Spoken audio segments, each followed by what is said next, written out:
up, guys? This is instructor Stephen Turner. I was asked to do a video by my good buddy Michael Brown out of state. He wanted me to do a video on support hand draw. So I'm gonna do this video on support hand draw just for you, my friend. Never been really asked to do a video before, so this was pretty cool, I figured.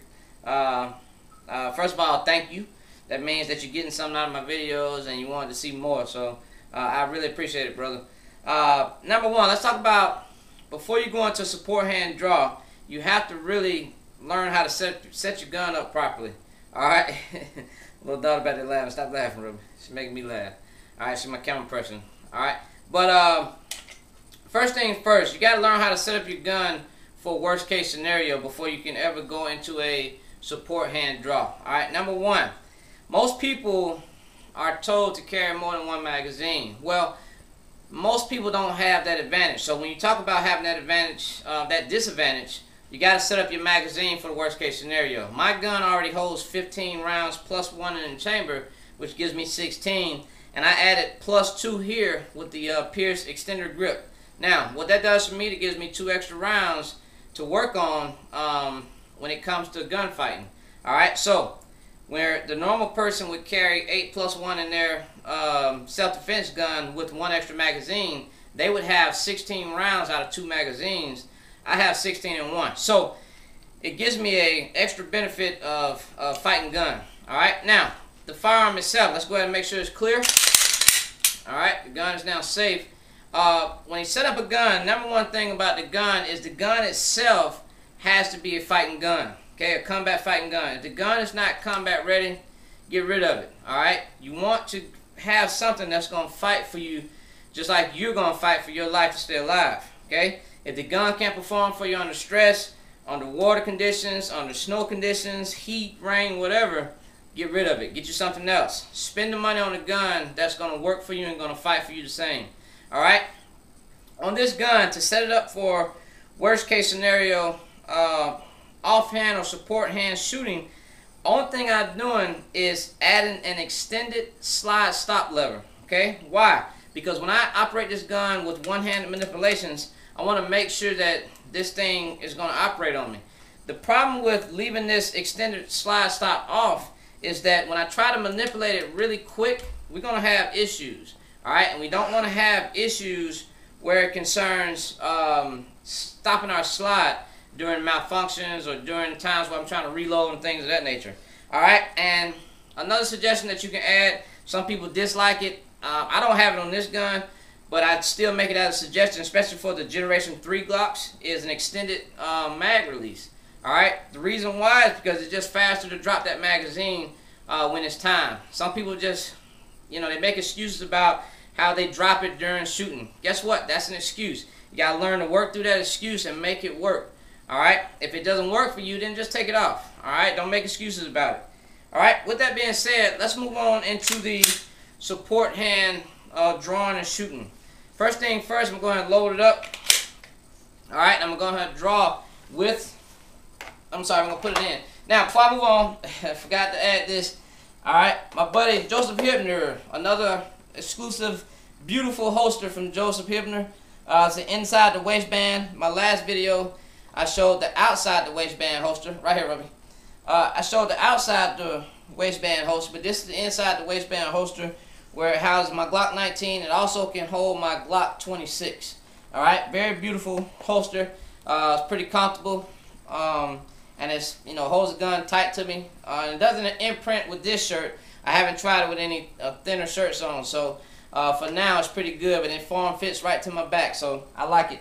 Another thing too to add for you guys, you'll notice that I got, you know, my little chap shirt on. I have normal clothes. This is the same clothes that I wore to class today to teach class. When you're going to practice to fight, you need to learn how to dress the same way when you go out to practice. Okay? Don't practice fighting unless you're wearing the clothes that you're going to fight with on an everyday basis. Alright? Don't waste your time practicing and not getting a good practice in because you got a tucked in shirt, but you don't normally wear a tucked in shirt when you go outside the house. Alright guys, we're going to start from the frontal releasing of the gun with our support hand. Now, if you want to make this realistic, take this hand and ball it up and move it out the way, throw it in your shirt, do something with it, alright? Otherwise, get that bad boy out the way, okay? First thing first, you know you got to reveal the gun. Alright, so you're going to come across the frontal part of your body. Now, since my gun is in the number 4 position as I normally wear it, I have to reveal my gun and I got to try something different, okay? I'm going to have to take my thumb and my index finger and grab the back strap of my gun and I'm going to pull it forward. I'm going to take my index finger and grab the back of my rear, the front of my rear sights, and I'm going to yank the gun out of the Kydex holster. Okay? Once I get it clear of the holster, I'm going to put a full hand grip on it and I'm going to bring it to the front of my chest. Once I bring it to the front of my chest, I'm going to put a full hand gun grip on it, press out, boom, I'm ready to fight. Okay? Once I take that shot, I can go simulating malfunctions. And with that malfunction, we got a failure to fire. What I need to do is go into a tap rack. Tap and rack it. You got a couple different options where you can rack it at. Since you only have one hand, you don't have to waste time because now you're pointing the gun at yourself. So you don't want to waste time putting the gun down here so you can move your shirt up. No, you got to either don't worry about that shirt and go ahead and tuck your sights into your belt, or follow me.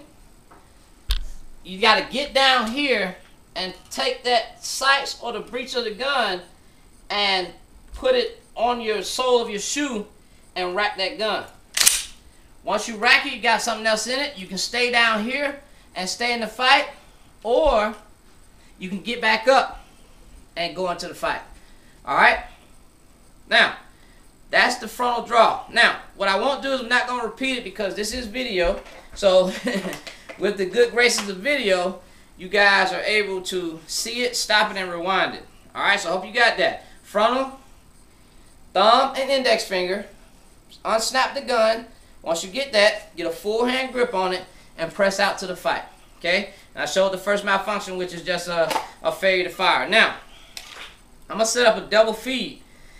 And we're going to do the rear unholstering.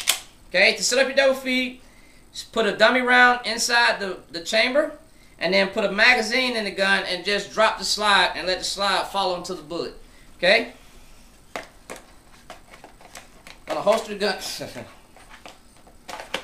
Having a hard time holstering. That's sad. Alright, here we go. So, same thing. I am fully covered. I'm going to take my support hand, come around my back, and reveal the gun. Once I reveal the gun, I'm going to get a full hand grip on there, take the gun out, bring it forward to the fight. Okay? Once I bring that forward to the fight, I'm going to squeeze like as if I'm taking my fight shot. Okay? I'm going to check the gun and realize I have a double feed. Now, there are two things you can do on a double feed with a Glock. Okay? I have actually worked this same drill with Rugers, a Smith & Wesson M&P, and a few other guns. So, it does work on hammer-fire guns, but here's the problem. On hammer-fire guns, I noticed that the magazine doesn't drop as freely. Okay? Now, what you do for this first double feed malfunction clearance is depress the magazine and hit the gun against your knee. And watch what happens. Okay? The magazine drops loose. Now you have a gun that has possibly a round in it. So what you need to do, either go to your belt and rack that round out, or you need to go down here. Gotta go down here and come into the shoe again and rack it. Alright, now tuck that gun into the back of your leg. Reveal your secondary magazine if you have one. Let's say that we're set up for my worst case scenario. I'm going to reach down here, get the magazine I used the first time, seat it into place, make sure it's in there, and again, take it. I'm using either the breech of my gun, the front sight or the rear sight, on my shoe, and press back out into the fight. Okay? Once I got that, again, I can go into practicing more malfunction drills. Even down here to work. Boom, hit that, tap, rack. Now I'm empty. It lets me know that I did a full breaching of the slide. Okay? You can drop that, go to my secondary magazine, if I want to practice loading and come back into the fight. Alright, so let's review, guys. Support hand drawing. I just gave you 2. And like I said, since this is a video, I just want you to practice it with me. Rewind, do it again. Alright, you got the front draw. If you're at a 4 o'clock position, you're going to have to unsnap that gun first and then pull it out and get a good grip on it. But if you're in a 3 o'clock or 2 o'clock, you'll be fine. Alright, same thing for the rear. If you're in 4 o'clock, it's going to be very easy to get to it. Same thing with 3. All you have to do is go forward and bring that hand across. Again, larger frame people are going to have trouble coming across the front. Okay? And also, it requires you to have to turn the gun onto your body. Okay? Which could cause problems for most people. Alright? Because they may drop it here. Okay? And that's not an issue that we want. Okay? The back, it already gives you a full hand grip where you can come around and go into the fight automatically. Alright? And again, with the malfunctions, you have 2 options. You can, see if I can find my rounds real quick. You can set up that double feed and work it 2 different ways. Number 1 being letting the gun strike your leg to have the magazine fall out, or go ahead and take the gun and lock the slide to the rear with your support hand by using your breech and your index finger. Let me go ahead and let it fall forward. Your index finger and your breech to press up on it. Again, that would be very hard to do without an extended mag release. Again, so I hope you guys got something out of that. Like I always say, if you didn't, I'm sorry, nothing I can do for you. But you know I love you guys, and you guys be blessed out there, be safe, and continue to train.